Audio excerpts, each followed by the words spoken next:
o gancho. A pauta em debate.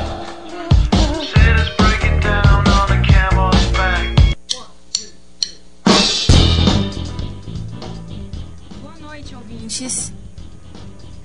Está começando agora o quadro Pegando o Gancho. Para participar do debate de hoje estão aqui comigo Emanuele Madeira e Isolda Benício. Boa tarde, ouvintes. Bom dia, boa tarde ou boa noite a todos que estão nos ouvindo agora, seja nos corredores da UFP, seja no podcast desse programa no YouTube.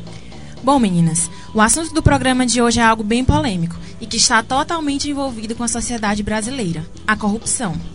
Especificando ainda mais, falaremos sobre as cassações de prefeitos que vem acontecendo no nosso estado desde a última eleição.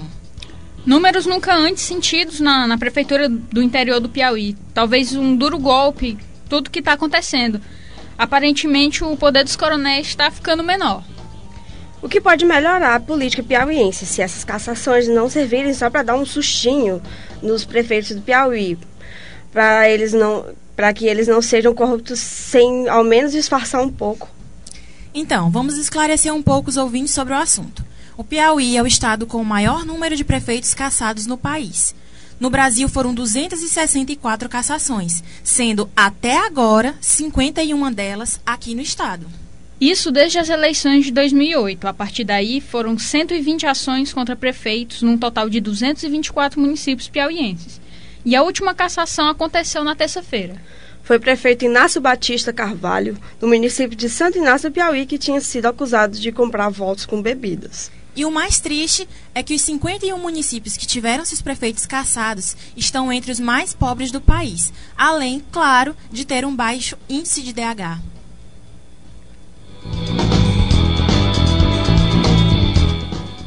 Agora, já discorrido um pouco sobre o tema, o que vocês acham que esse grande número de cassações representa para a sociedade piauiense?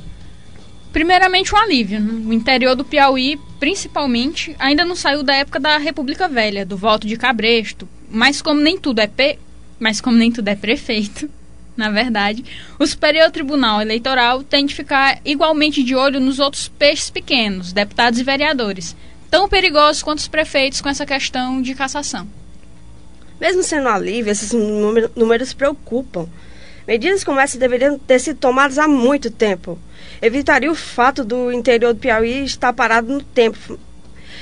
Caçando eles assim, sempre que necessário, uma hora um prefeito honesto iria aparecer, tendo pensamento positivo, claro. Pensamento positivo e muita fé em Deus, Isolda. Com certeza. Mas o quanto vocês acham que isso pode ser bom ou ruim? Aquela história, fé segue pé atrás, né? Mas o que intriga, na verdade, é que alguns desses prefeitos estão à frente dessas cidades e somente vão ser caçados pelas compras de votos. Uma análise da situação da cidade, saúde, educação e infraestrutura não vai ter nenhuma punição para isso. Daí, pela inércia, quem sabe, entra outro prefeito de quem vai fazer tão pouco quanto o anterior para melhorar a situação da cidade. Se a gente for pensar na consciência do povo sobre a importância do voto, a situação realmente pode não mudar muito. Todo mundo conhece alguém ou ouviu falar de alguém que vendeu seu voto.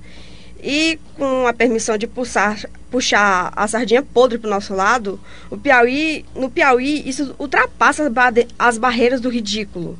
Infelizmente, a maioria dos piauienses prefere trocar seu voto por um centro de tijolos do que votar em quem pode reconstruir e melhorar toda a sua cidade. Bom, toda essa cassação tem um lado ou outro. Ou, quem sabe, os dois. Não sei. Mas, enfim, ou o Piauí é o estado mais ficha limpa do país, já que a justiça incrivelmente vem agindo punindo corrupções, ou é o estado mais corrupto? Dois viés interessantes, mas também pode ser mais uma política de tapa-buraco, que a gente sabe que aqui nesse país é tão ineficiente quanto. Afinal, outros estão entrando no lugar, mas não dá para garantir que vai ser final de novela. Como sempre, pode mudar essa novela. Só quem pode mudar essa novela é o povo.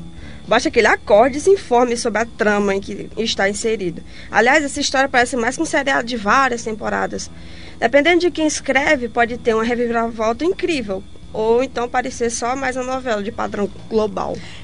Então a gente já pode esperar, né? Que talvez quem matou alguém no Palácio do Planalto. Talvez. Quem sabe? Estamos aqui no Pegando o Gancho com a Emanuele Madeira e Isolda Benício discutindo sobre as cassações no Piauí. Um assunto que vem sendo um tema bem recorrente nos últimos anos, já que estamos falando em cassação, posso ser chata e puxar o assunto um pouco para a corrupção no país? Ontem tiveram manifestações em algumas grandes cidades contra a corrupção. Será que agora não só a juventude, mas os brasileiros em geral resolveram acordar e lutar por um país mais limpo? Olha, na verdade os brasileiros estão mais agitados por vergonha. Diante de todas as mobilizações que ocorreram ao redor do mundo para derrubar ditaduras, parece que o cenário do Congresso Nacional finalmente não agradou. Essa era pré-jurássica que não se acaba. Um pouco tarde, mas ainda em tempo de querer mudar a política nacional, o que é bom. No final das contas, isso ainda é bom. O interesse... Isso tudo é o interesse das pessoas pelo que acontece no país, pode evitar que entremos em outras furadas. Eu acho engraçado essa coisa da sociedade cobrar da juventude, só da juventude, uma revolução. Com a desculpa que os mais velhos estão muito ocupados trabalhando ou cuidando das suas famílias. Hoje os jovens brasileiros têm muito mais responsabilidade do que antes, pois trabalham, boa parte deles porque eles querem começar a trabalhar cedo mesmo, para sair de casa, e estudam ao mesmo tempo e às vezes até têm filhos para criar. E, gente, ter tempo é uma coisa que é uma questão de programação e prioridade. Então, se protestar contra algo que se acha errado não é prioridade de alguém, eu só lamento. E torço para que esse alguém tenha paciência para engolir os vários sapos que vão jogar direto na boca dele. Bom, eu realmente espero que essas manifestações, essa luta por um país de igualdades continue e que essa vontade dê o resultado que a população merece. Essa corrupção toda só atrasa o nosso país.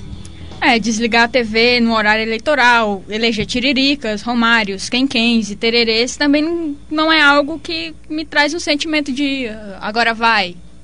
Então, votar e não cobrar também resulta no mesmo. E nesse número absurdo de cassações que a gente está vendo. Vovó já me dizia, não aceite bala de estranhos e nem confie em quem não lembra em quem votou na eleição passada. Bom, gente, infelizmente nosso quadro de hoje está terminando. Obrigada, meninas, Emanuele e Isolda, pela participação e pela discussão feita aqui. Morre, Sarney. Boa noite a todos. Carrega a família Claudino contigo pro inferno, Sarney. Pra aí ter que deixar de ser condado. Até mais, minha gente. Você fica agora com a música Nothing